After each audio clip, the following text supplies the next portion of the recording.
My name is Tembi Aris. I am a medical intuitive. I use alternative techniques to diagnose and treat illnesses.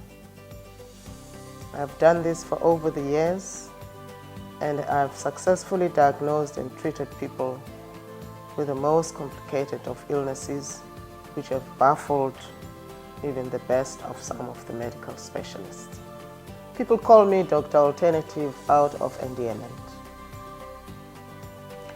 The health industry or health has got two dimensions: the alternative dimension and the medical dimension. But unfortunately, these two dimensions don't talk and they don't collaborate, to the detriment of the recipients, that is the patients out there. I am the epitome of these two dimensions. Join us on their journey to better health and renewed hope. This is Dr. Alternative. Welcome to our show again. We are still in the month of April and we're still covering the topic of autism. Many questions are coming up. Many needs for answers are rising.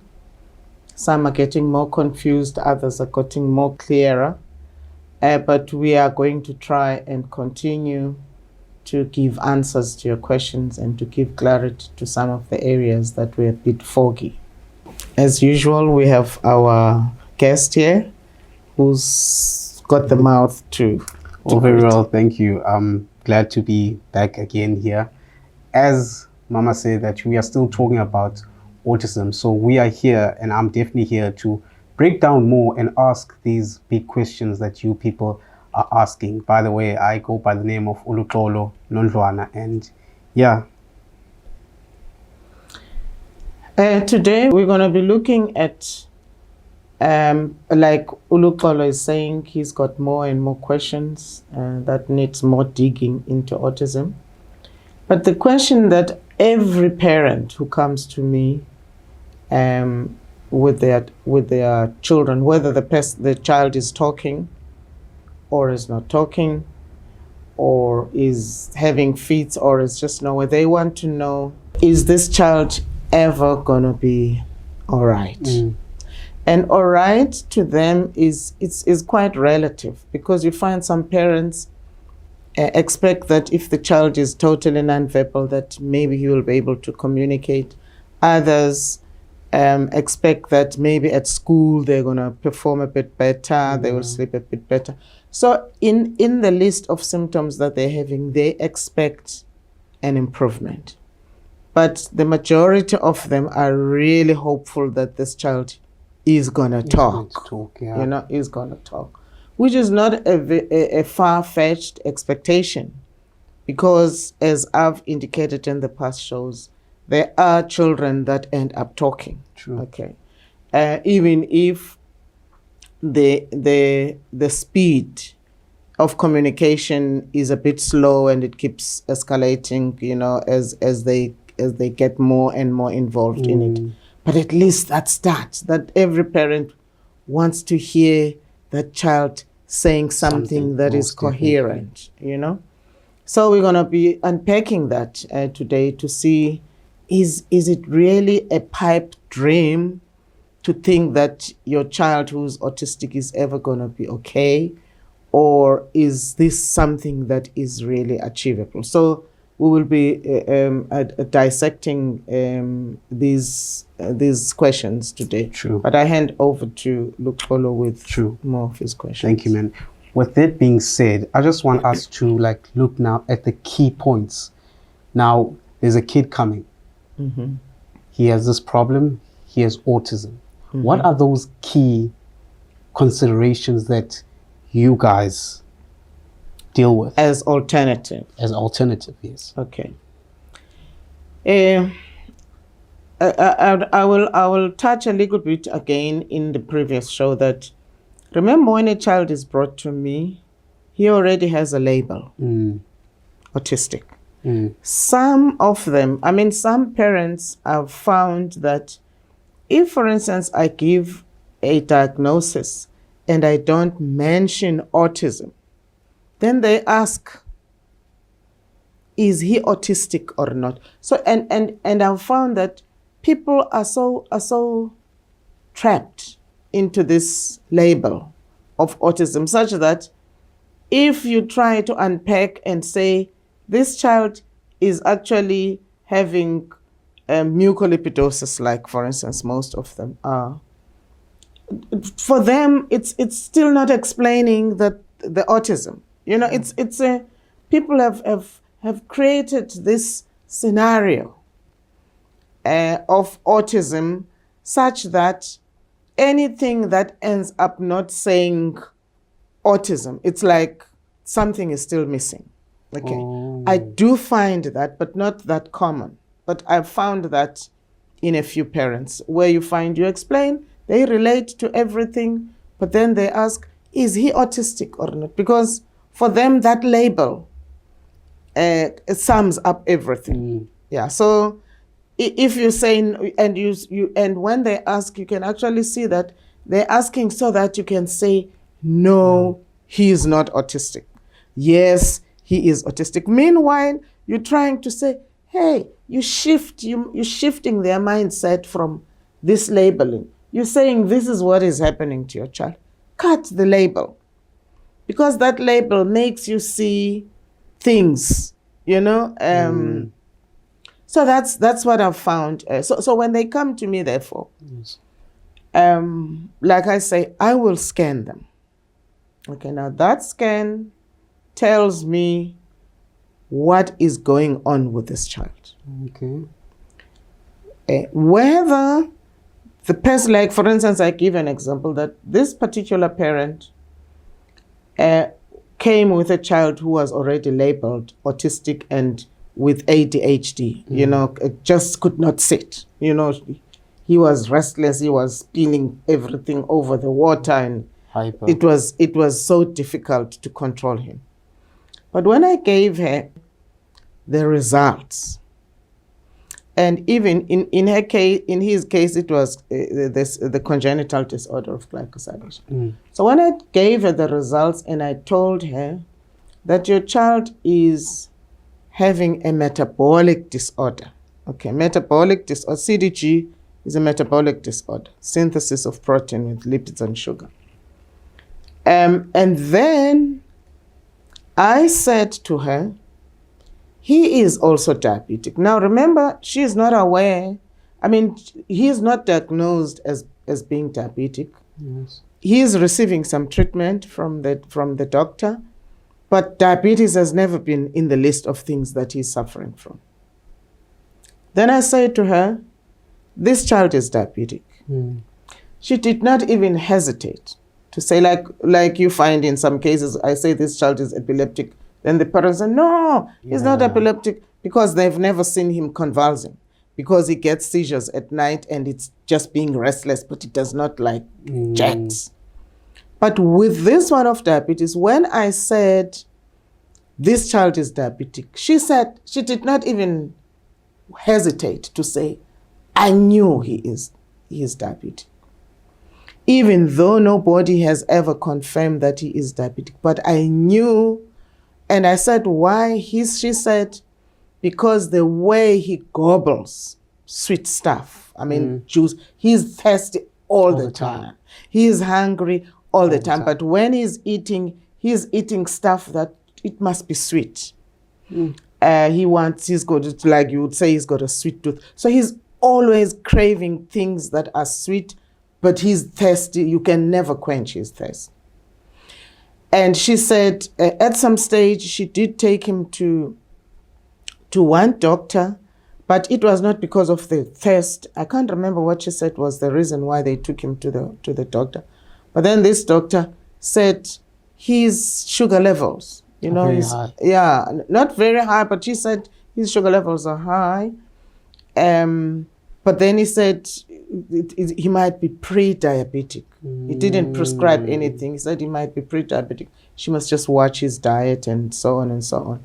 But when she sent him to another doctor, I can't remember what it was that was making it to move from one doctor to the other. It was not autism, because he was already sitting with that diagnosis. And then this doctor, when she said he was the first doctor queried diabetes, but he said it might be pre-diabetic because when he did the testing, the levels were not showing really diabetic. Then that other one said, no, he's talking nonsense. There's no such. So, I mean, this child is fine, sugar levels and whatever. So, but then she said she never got peace with the fact that he does not, because of what she was observing. So when I said, so she jumped to say yes. Then I also told her that he's also got enzymes, elevated liver enzymes. There's issues with his liver. Okay. And she also concurred even there, because she said when they were doing these tests, there was a doctor who said something about enzymes, but she didn't know what about enzymes, but they never really gave him anything to treat that. Yeah, to treat that. So what I'm saying is, in this particular case, this is a child who's sitting with autism, who's sitting with diabetes, who's sitting with liver disorders, which are all these are consistent with this condition, congenital disorder of glycosylation, because that's a metabolic disorder. So, but he's not receiving treatment except for the focus is on how do we tame this child, because he's up and about it. He never sits still. Okay. So because he's glycosylation. Now remember, with glycosylation disorder, the process is compromised, because with that glycosylation, your sugar must be synthesized with your protein.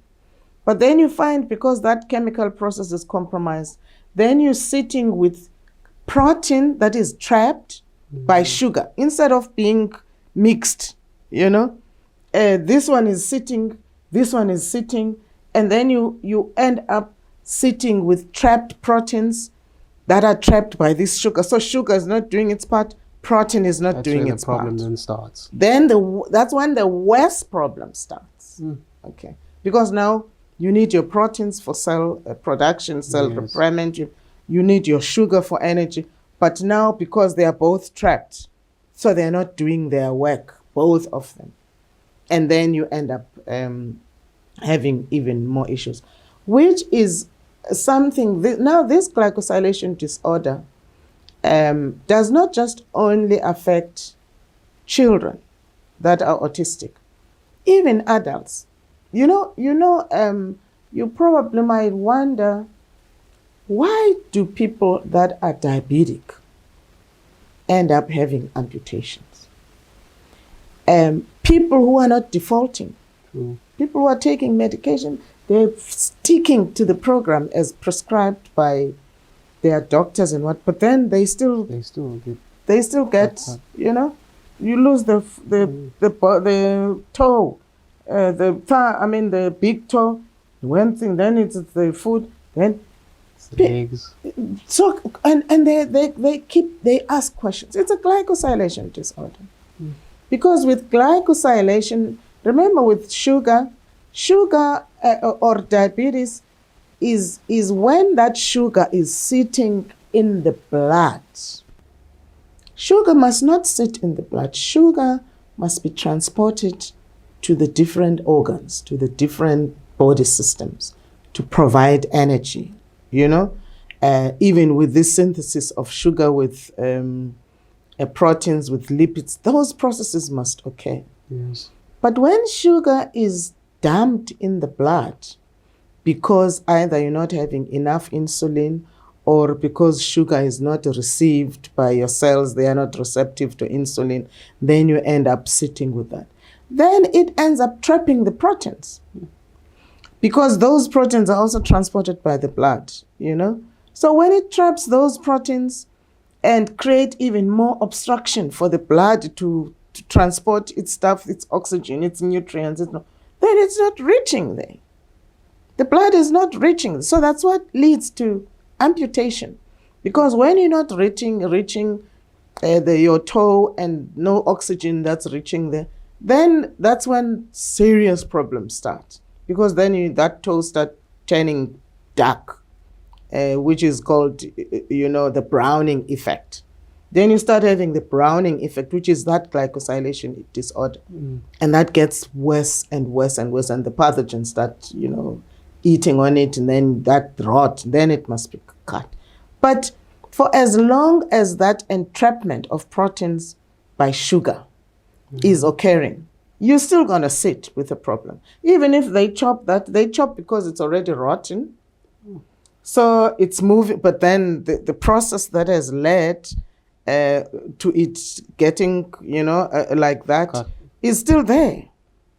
You're still stuck. Those proteins are still trapped. So it's just, I've given this example in the past that when you get an accident, a truck that blocks the road, all the cars that are supposed to pass through that, they won't be able to pass. True.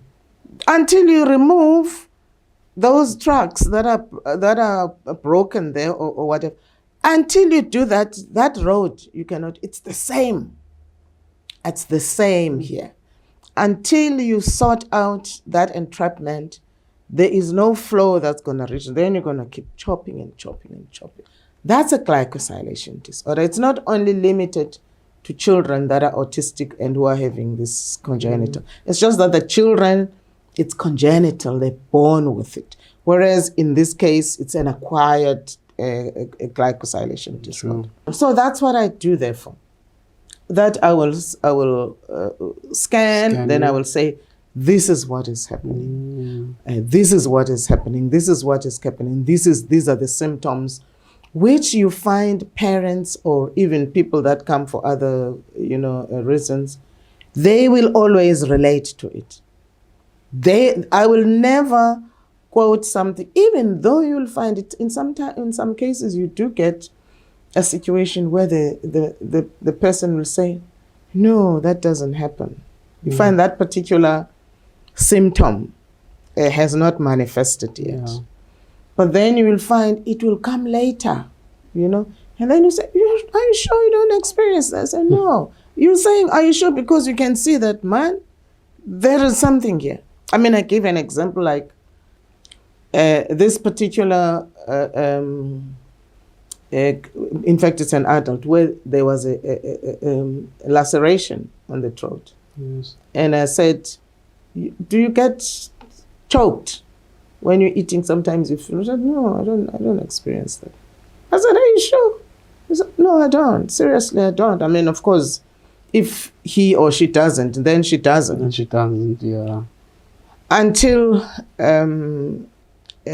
she started working on the treatment, because now we had to close that. Otherwise, it was really very dangerous for her. Because if food escapes the esophagus and some get into that trachea, she would choke to death, So that's the danger. So when she started with the treatment, and then she called, she said, exactly like you said, I thought I was dying. Yeah. Because now we're trying to close, so we're clearing even the little bit of build-up that's sitting there in that laceration. True. So that's what happens, that the symptoms, most people will relate it. The parent will relate, even though in some cases when the child is non-verbal, cannot say, this is what happens. Like this particular parent, this child, I said, he actually had cauda equina syndrome, the lower back. Okay. Neuro damage that occurred on the lower back. So, and I said to the mother, do you sometimes find that when he plays, he tends to not want to do anything that's gonna make him bend a lot? And she said, no, I've not noticed that, because most of the time I'm not with him when he's playing. But what I've noticed is that when we're sitting, maybe watching TV, his hand is always touching at the back. Touching at the back. And she said, I even thought he's got worms, because then I bought some stuff to deworm him. But he never stopped. His hand is always touching there. So what I'm getting at, therefore, is that you will find that even with some people, one where I was saying, do you sometimes that you will be sitting with him and then he will just zone out. You're talking to him and then he's like, he's looking at you, but you see he's not looking at you. She said, yeah, we even thought, because they were from the rural area, we even thought he's uyolama. Uyolama means he's seeing stuff. Oh.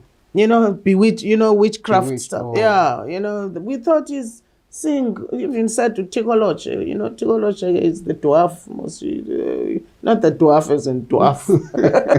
Because people who are dwarfs, we're not saying little people because they even have their own shows, the little people. I'm not referring to those dwarfs. I'm referring to those that normal people don't see, except for... So she said she thought this child is yolam or is seeing some tigoloshes, because he would just, and even if that time is about the eyes, it's not like he's conversing, he's just, that's a seizure. That child is having a seizure at that time. So that's the complexity of autism, because the symptoms are so different, even though they are boxed in a certain category, but that one has got his own list, that one has got her own list and all that. But with me, I'll be able to map out each child's list and to trace it back to why is he manifesting in this way. Okay. Yeah. Now I just want to know, how easy or how difficult is it to deal with people that have autism? Actually, it's a complex problem. Complex. It's, if I were to say, it's easy, but it's not easy. Easy in what way? Easy in the sense that I can tell beforehand what needs to be done and how the kind of results that those protocols will yield in every case. But the bottleneck is to be able to have that. Because, for instance, remember, when I do, I give this diagnosis, like this example that I'm talking about of this parent where I said he's diabetic, he's elevated liver enzymes, ADHD. So then the protocols are going to cover all that. Then you find your child is going to start being tame, calm, not because we have drugged him, but because we have eliminated the kind of pressure or problem that is emanating from the condition that he's got. But then we're dealing with, because even sugar, children that are hyperactive, some of them, it's because of sugar. Okay. They cannot break down that sugar. So they're trying, remember, sugar is giving energy. True. So that brain is saying, hey, we've got too much. So that brain is flustered, though they cannot be still, they are battling to break down that sugar. So you're looking only at ADHD, that maybe the brains, but those children that have got issues of attention span, but also hyperactivity, some of them, if not most of them, are actually battling to break down sugar. Battling to break down sugar. But then what happens, you find that the treatment program that they've been given, they are given these drugs to make them zombies. The sugar is still, because no one is aware that there's also issues of sugar, digestion is a problem. So all these other things, they're not attending. They say, okay, they look at food, even children who are fructose intolerant, but who you find are taking fruit. Yeah. But that's sugar. That is sugar. So it is easy when I look forward to even map out to say this is what we are supposed to do, this. Because what is pleasant is that there is medication for that. True. It would be difficult if there was no medication to deal with. There is medication, but the coordination, there is no coordination, and there's no collaboration, because also parents have got to pay, because it becomes so expensive, because now with this and this and this and this and this and this and this, it becomes so expensive, and I'm not medical aid covered. Then that particular parent is really strong. Then you find in the process of treating, there are some gaps, because now they don't have money to fill up. Maybe you say, okay, first 1 month or first 1.5 months or so, this is what we're going to do. Phase 2. Find phase 2, maybe it's still high, even if maybe it's a little bit less than, or is still high. In some cases, it's so low. In other cases, it's even higher than phase 1. But where's the money? Where's the money? Then what happens? Then you find they're going to take a gap. Now that gap is retarding the progress. So when they raise the money at a later stage, maybe a month or so after, the progress that we had realized, we've got so many setbacks. That's what makes this thing difficult. That is why you find in most cases, I say, if I were to be medical aid covered, I promise you, it would be a lot easier. I tell you, if I were to be medical aid covered, and parents would not have to have delays and whatever, you would see what I'm talking about. Let's go for a break. When we come back, we talk more about this. If you are fructose intolerant, you should not eat fruit. Otherwise, it will harm your health extensively. This is a genetic disorder directly connected to adolase enzyme deficiency. Diseases including tissue cancer. My name is Rachel. I am 35. Well, I was diagnosed with GIST, which is gastrointestinal stromal tumours. It's really rare. It's a form of sarcoma. It starts in the connective tissues, and for me that was the lining of my stomach. Liver disorders and mental disorders. How do you know if you are fructose intolerant? And even better, what food you must eat?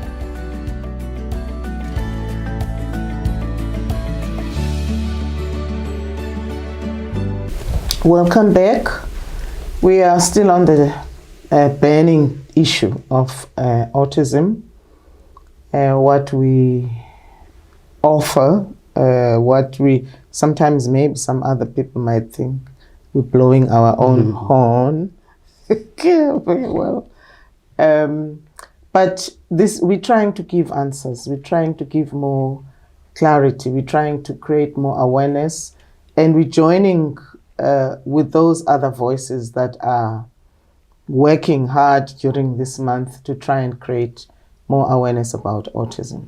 True. So I hand over to Luxolo with his questions. Very enough, true. Now, just before the break, you broke it well down, about how different ways you try and deal with people that have autism, right?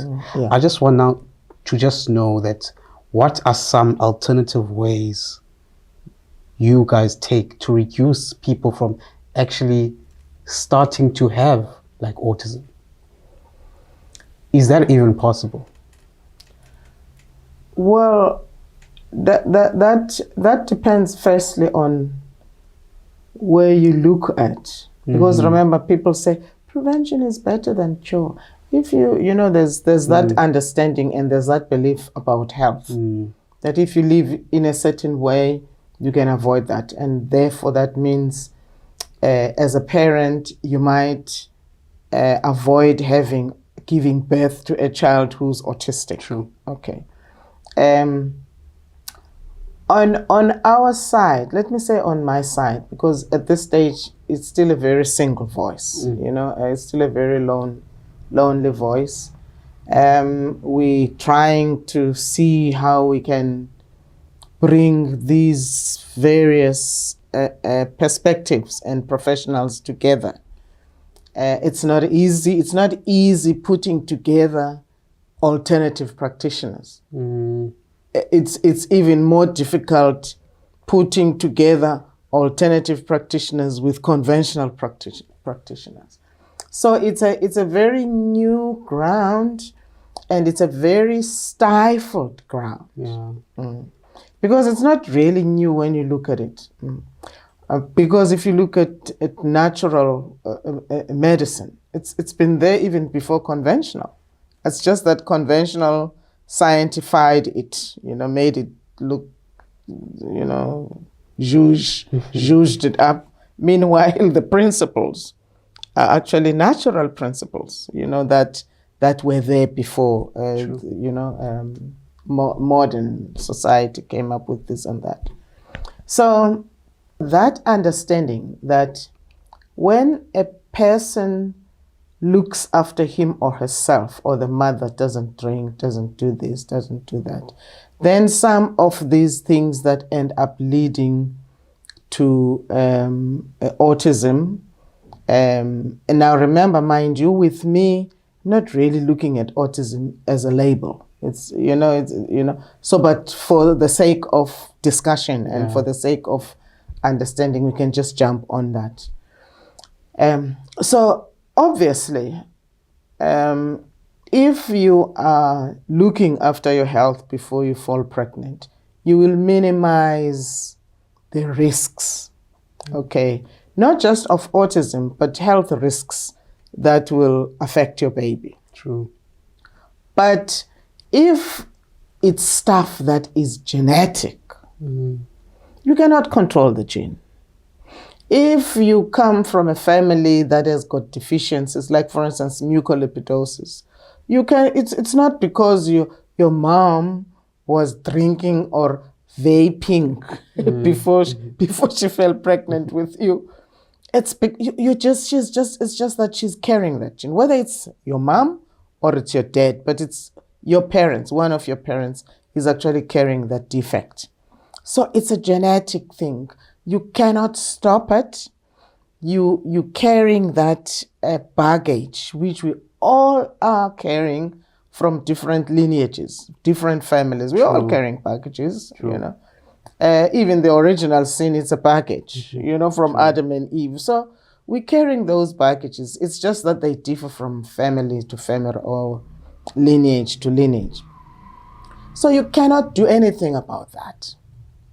That's something that I even tell parents, that when it is something genetic, like for instance, if you are lacking that particular enzyme that cannot be supplemented, that's it. We cannot supplement that enzyme. But there are those enzymes that you find you are lacking that are not necessarily deficient just because you've been born without them, but some of them are an add-on kind of manifestation because of something else. But then you find you can supplement some of those things.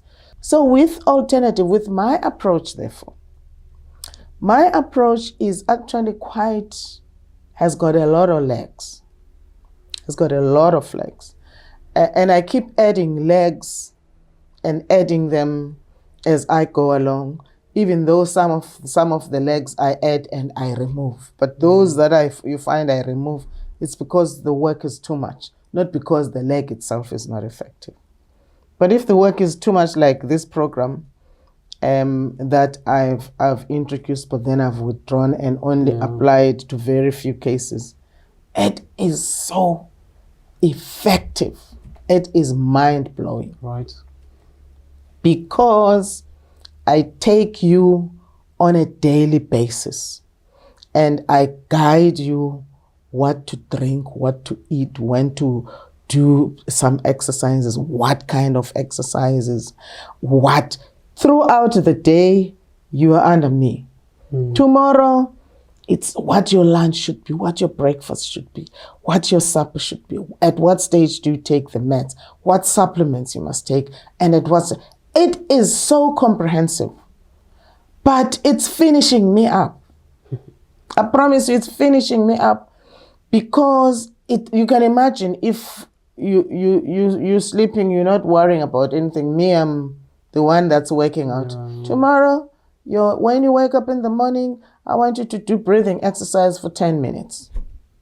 I mean, seriously. And even in that breathing exercise, I tell you which one you must do. Because it's not every, Yeah, true. Then for 10 minutes, 10 minutes. When I say 10 minutes, there's a reason why I'm saying 10 minutes. You mustn't do it for too long, because then some people become unconscious from too much, inhaling too much oxygen. So even that, you find I control that. And then I say, take this particular tea. Never say, take rosemary tea. And you must take 3 cups. That cup. Why you must take rosemary tea? There's a reason for that. Taking that particular herbal tea. Then I say your breakfast today should be this smoothie. So that smoothie, if I say take spirulina, 2 tablespoons of spirulina, mix with 2 moringas, mix with acai powder, mix with every single thing that I say you must put in there. There's a reason, according to your diagnosis. But you'll find another person, just because they see, you're looking like a blast. You so, then they, what's smooth? And then you say, I take this. Maybe that person is not supposed to have spirulina. Oh. You understand? Maybe it's not supposed to have that acai powder. But it is relevant for you. So now can you see?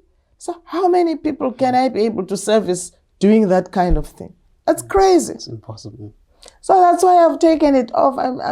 So those are the things that I'm talking about, that there is so much that I put on each program, on each protocol, to guide you. So that even if you are feeling nauseous, but because in the program, I've already given you something that takes away the nausea, that you must take this. I know you're going to vomit, but it's not going to be, that type of thing. So my program, therefore, is so comprehensive. It is so comprehensive. And I cannot even justify the legal cost that goes into it, because because if I'm going to take 5 people and I say, you are I'm the one, your life is in my hands. Not just with medication, with everything. Even now, like for instance, I'm talking about, we bring it back to autism, to autistic children. Now here is a child that you've started, he could not utter a word, even if he could understand. He's having seizures, is this, then you've got to contain those seizures, you're going to work on those brain cells, you work on this growth hormone, you clear that build up, those fat structures, you work on the digestive system. In the digestive system, you work on what he must take, which is relevant to him. You take away the fruit, you bring this. So all that, and then you see the transformation. But now to move him from there, now he's starting to mimic, utter a word, but it's meaningless. But you're still moving with him, because the fact that the structures that build up because of that mucolipidosis, it doesn't mean they're going to stop building up, because that's a genetic defect that keeps on generating that, because those fats, they keep accumulating. And remember, this chemical process occurs all the time. Doesn't mean it will occur next time. All the time you're eating, you put butter in your food, or you eat meat, or this or that. And then I say, don't eat meat at all, so that we limit the animal fat intake that goes into your body, so that there's not too much accumulation. So all that matters. All that matters. So and then you find that now the child now can start uttering a word. And you say, he's just only uttering a word. But the amount of work that has gone into moving him from not saying nothing at all to, and the cost that is involved. So you move him. So it is promising. So it's not something that can be prevented, like you were asking. But it is something that can be minimized to a point where you don't even become aware that this child is autistic. But to be able to do that, every step, there must be no step that is skipped. But what causes the steps to be skipped? That's money. Because all these steps requires money, right? It requires money. So if I say go and buy that particular powder and do it on this week, you find just the groceries alone, it's too much. Then you find maybe you're going to cut corners, and that creates a problem. That's besides medication. So it's the money. It's the money. So if we were to be able to work with a conventional, because they're the ones that are covered with medical aid, it would make such big milestones, it would shock people. And eventually, it would even save a lot of money from medical aids, because remember now, once you've managed to contain all that damage and all that you're doing now, you're just maintaining. How much are you spending? Very little. Because now this child is moving. So you're no longer jump starting. And now it's when the generator is running, it's running. So you find that you don't frequent doctors anymore, because now this child, the immune system has kicked in. So he's no longer getting all these illnesses. He's not having epilepsy. He's excited, sleeps well, he eats well. Then he's so much healthier. Then he's not going to frequent hospitals and doctors and whatnot, because the health has picked up so well. So that saves. True. That saves a lot of money for medical aid. So what I'm getting at is, we cannot prevent it, but we can control it to serious proportions. Proportions. Yeah. Right. I just want to know that in terms of now, when someone's child has like autism, do you guys really feel like parents are playing their own part in helping? Oh yeah, them becoming better in terms of when you give them like the instructions how to eat and how to, give them the medication. Do you really feel like parents' side, they really do play a part, or are they kind of disappointing you guys from that side? Well, what I have found is that once a parent brings the child to me, I know that child wants something better for their child. Because it's not like, it's not every parent who hears about this brings, some have just accepted, put him on Ritalin and, take him to school, the school bus fetches him, and, So some parents cannot cope with the demands. True. But there are those parents who say, I want something better for my child. Like, for instance, the parent who made so many of other parents that are having autistic children aware about our existence is a parent who said, no. I hear that parents say, well, what can you do? And she said, I refuse to accept that this is it for my child. So that's the first thing she said when she came to me. And that child was kicking water and was jumping over the couches and was, But that child is the child who made so many parents start coming my way.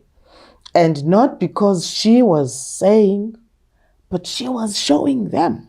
She was not convincing them verbally. She was taking pictures. She was showing reports. She was taking videos. And parents could not believe when they saw how he progressed, and he started talking coherently. They were shocked to hear that he learned to talk. He was talking something of sense, making sentences like talking. A child who could not talk, who was not. So that is the parent who said, I will not accept. And then, so these that responded. But then what I have found also is that while they cooperate, it's still a new ground for them, because some of them you still find they're still shocked that we give so much medication. Okay. Remember, with conventional, those drug, and it's just maybe a pill or 2-3 times a day or whatever. Me, I give bags of medication, and I say these dosages. So I find, and then once people, and remember, with conventional, you give those, and then the child goes. With me, he's at the beginning, some of them are going to vomit, because all that's coming out. The diarrhea, the seizures that were not showing are now showing. And so first few days become chaotic, and some parents end up saying, are we on the right track or are we not? But what helps is those parents who have traveled that road and who say, stick it out, you're not going to be sorry. True. So that's what is helping. But parents generally, they really do cooperate. Those that come to me, you find that there's already a buy-in. But also the problem that I have found, which in a way is disappointing, but kind of, then I understand where it's coming from. Remember, I don't make this medication. There's a supplier who makes this medication. And this supplier is not only supplying me. True. Ever since people got to know about these products, because it's not like this supplier started supplying when I got into this business. He was supplying even before, but his products were not known. But they are good products. So when I started, and people started seeing the results, and they see that it's because they've been taking this medication, so there were a whole lot of health shops that mushroomed all over the country, because now, But now this is what happens. When I prescribe and dispense this batch of medication with dosages and all that, and I say, take this and this and this, week 1, follow with week 2 and whatever. You don't know why I'm saying week 1 only take this, week 2 only take this, and why the dosage. I know. I'm working with your child's diagnosis. And then you find you get this transformation. Then you run out of medication. And then I say, okay, phase 2, this is what it's going to cost you. Then it's like, Then this is the mistake that most parents do. They think that phase 2 is still involving the medication that was in phase 1. Oh. Then they say, and also you must remember, this supplier that is supplying all these health shops, he is also retailing too. He's wholesaling and retailing, which is also not fair, but he's doing it. So, and people can buy directly from that supplier. But now, they will go and buy, or they will have the medication sent to them, or they go to that health shop. But now the child seems to be regressing. Now they don't understand, why is this child regressing? Because this medication is still the same. Because you give it, that child, maybe I would just take 1 or 2 from 10 of those that I had prescribed. The rest is stuff that is new, because I know I've taken this child from here to there. So now phase 2 involves these kind of steps. You don't know that. And that health shop doesn't know that. Even the supplier doesn't know that. So I told one parent, that was in December, You know, she finished, and the child was now, you know, responding very well and all that. And so now I said, it's okay, this is gonna be a batch, second batch. And then she said, okay, she doesn't have money, but now she has contacted the supplier. She has ordered some of, I mean, she tells me she got to hear about these products from me, and she's bypassing me. Now she's gonna buy from the supplier. Now remember, the supplier is gonna be cheaper than me, and some of these health shops are gonna be cheaper than me because they just health shops. They're not a clinic. So now she wants me to give the dosage. I mean, seriously, have you got look at that audacity? You want to buy from that person and bypass me, but now you don't know how to administer that medication which you had heard about from me, just because of the price difference between. So those are the things that happen, but not too many, but just a few. Not too many, just yeah, a few, no, yeah. seriously, I would be lying. Not too many people do that, but those that do that, I get from them, you know, because there are those that will not tell me in advance, that they will sneak and buy from someone, but then you find they will tell me that I bought this, but then I found out that I wasted money because I did not get better. Even the milestones that they only tell me when they receive the second batch, and they compare, they see, there's nothing that I received in the first batch that is on the second batch. Yeah. So I wasted my money by buying some of the stuff in the first batch. So those are the things that I deal with. But other than that, there is a lot of cooperation. So it's just a way of few parents maybe trying to score a little bit here and there, and also to a certain extent because the money is short, and they still want their children to, you know.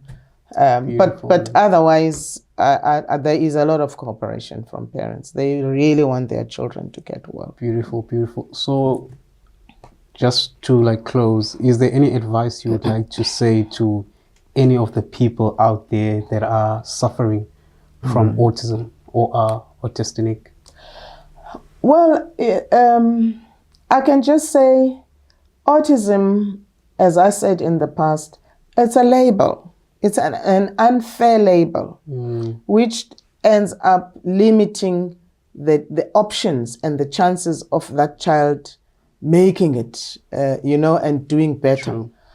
So parents must know that we are in a position to get that, give that diagnosis, give that treatment program. So if you can manage to buy, all good, but if you can't, you find we might even advise you on the food and what to start with while you're trying to rake the money. But don't be bottled into that label and end up thinking, this is it for my child. So I think that's where we're going to end our show today. Keep those questions coming. We hope we clarifying a lot of shady and foggy areas concerning this topic. Thank you for watching, and goodbye. Well, as Mama said it, it's not all lost. You know, I really hope that this episode was very mindful. There's still a lot to unpack though, but for now, it's goodbye.